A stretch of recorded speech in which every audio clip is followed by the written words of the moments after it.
Toi c'est toi. Et moi c'est moi. Bonjour les amis. Commençons avec cette citation. Les conseilleurs ne sont pas les payeurs, dit-on. Toi c'est toi et moi c'est moi. C'est la phrase que tu n'entendras jamais dans la bouche d'un conseiller qui fatalement ne pourra et ne sera jamais le payeur. C'est très facile. Des conseilleurs qui courent les rues et qui t'attendent à chaque tournant. Des conseilleurs qui parlent trop et qui n'écoutent jamais. Des conseilleurs qui ont une bouche pour parler une fois et deux oreilles pour écouter deux fois. Des conseilleurs qui voient la paille qui est dans l'œil de leur voisin mais qui ne voient pas la poutre qui est dans le leur. Conseil pour conseil. Regarde-toi dans une glace, observe-toi bien, analyse-toi, cherche ce qui ne marche pas chez toi et épargne-nous tes réflexions. C'est la meilleure chose que tu feras pour l'humanité. Maintenant que les présentations sèches sont faites, amusons-nous à raconter notre histoire du jour. Yang et sa sœur jumelle, Yin. Cette histoire raconte les jumeaux les plus insolites que le monde a connus. Yin, la sœur jumelle, est née noire. Et Yang, le frère, est né blanc. La pauvre mère n'a pas eu la chance de voir grandir ses enfants. Elle a rejoint ses ancêtres juste après avoir mis au monde ses deux avortons. Le mélange café au lait n'a pas marché ici. C'est plutôt une composition huile-vinaigre qui ne se mélange pas. Si vous voulez en savoir plus, je vous laisse le lien dans les descriptions. Ce chapitre manquerait-il aux recherches de Gregor Mendel? Pas du tout. Regardez. La nature est capable de produire le meilleur. Et le payeur. Si vous voulez en savoir plus, je vous laisse le lien dans les descriptions. C'est déjà donc un mauvais départ pour la sœur jumelle Yin. En plus, comme toutes les filles de la campagne, elle n'est jamais allée à l'école. Elle est née naïve. Elle est née frêle. Et elle est née passive. Et pour finir, le patriarche accorde toutes les priorités au fils Yang. Bêtise oblige. La poisse quoi. Donc, pendant que son frère s'amuse à jouer au foot avec les copains, Yin trime dans les besognes familiales. On croirait que la création a généré l'homme et sa machine robot qui fabrique aussi ses enfants. Triste sort. À ce sujet, une vidéo est prévue dans les descriptions. Yang avantagé, instruit, intelligent et fier a vite créé un commerce juteux. Une aubaine inattendue pour Yin qui commence à espérer que son frère jumeau sera là pour la protéger.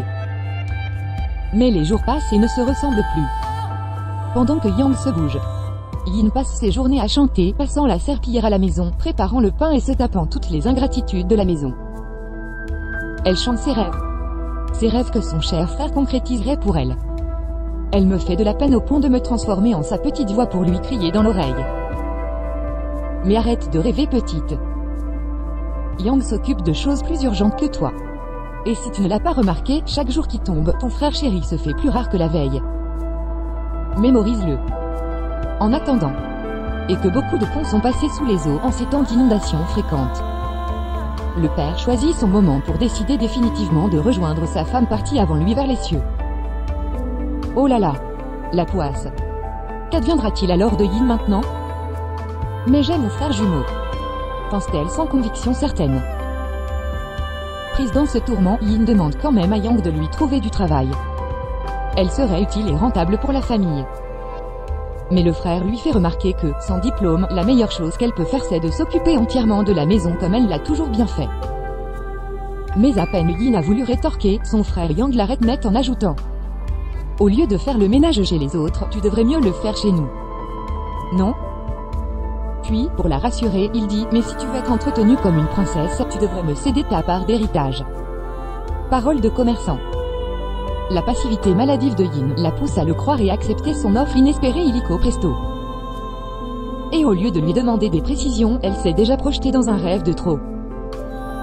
Elle ne s'est même pas rappelé le dicton, les paroles s'envolent et les écrits restent. Quelque temps après, les paroles de Yang se sont effectivement complètement évaporées et les titres cédés par la sœur sont bel et bien restés. Plus tard, par des temps de sécheresse persistante. Beaucoup de poussière poussée par le vent est passée sous les ponts. Le roi frère s'est marié avec la femme qu'il mérite. Qu'il nomme chancelière du patrimoine familial. Ils ont eu des enfants qu'ils méritent.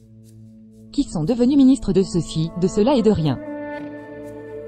Bref, un gouvernement complet qui domine le sujet Yin. Une vidéo est prévue d'ailleurs sur le sujet dans les descriptions. La déception est très grande et la dépression est très douloureuse. Les deux finissent un jour par imploser dans le petit cerveau de Yin. Un tout petit déclic source produit et Yin et devient folle. C'est sa façon de se suicider. La nuit, elle quitte la maison et disparaît à jamais, laissant tous ses souvenirs sur place à son frère qui n'a pas su prendre soin de sa moitié congénitale, qui le privera à tout jamais de son arrogance inhumaine. Quelques années plus tard, quelqu'un a raconté qu'il avait aperçu Yin quelque part entre le Myanmar, la Thaïlande et le Laos. Qu'elle était devenue folle et qu'elle vivait dans une petite cabane insalubre. Le paradoxe est qu'elle a trouvé son équilibre et son bonheur dans la folie. Bizarrement, son grand rêve a été réalisé car elle pense sérieusement qu'elle était devenue princesse. Les braves gens du coin avaient préféré la préserver telle qu'elle, ils compatissaient avec elle en la considérant aussi comme la princesse de leur village. Et en prenant soin d'elle.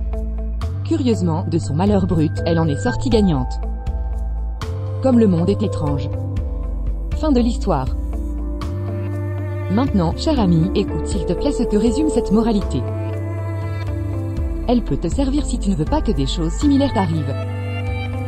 Moi c'est moi et toi c'est toi. Fais de cette phrase ta devise, car nous nous ressemblons peut-être, mais nous sommes profondément différents. Et ce ne sont pas les preuves qui manquent.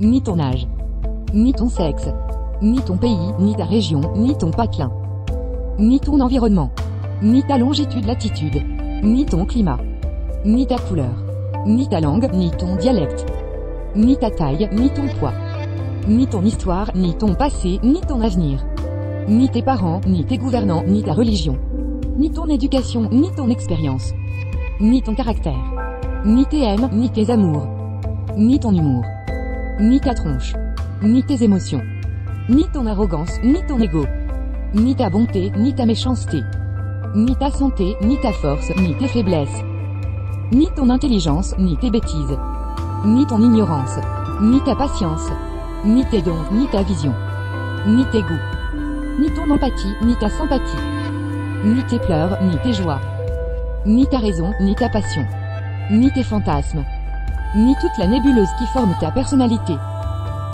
n'est comparable à la mienne ni à celle des autres. Chaque individu est unique. Chaque individu est rare. Nos différences sont immenses.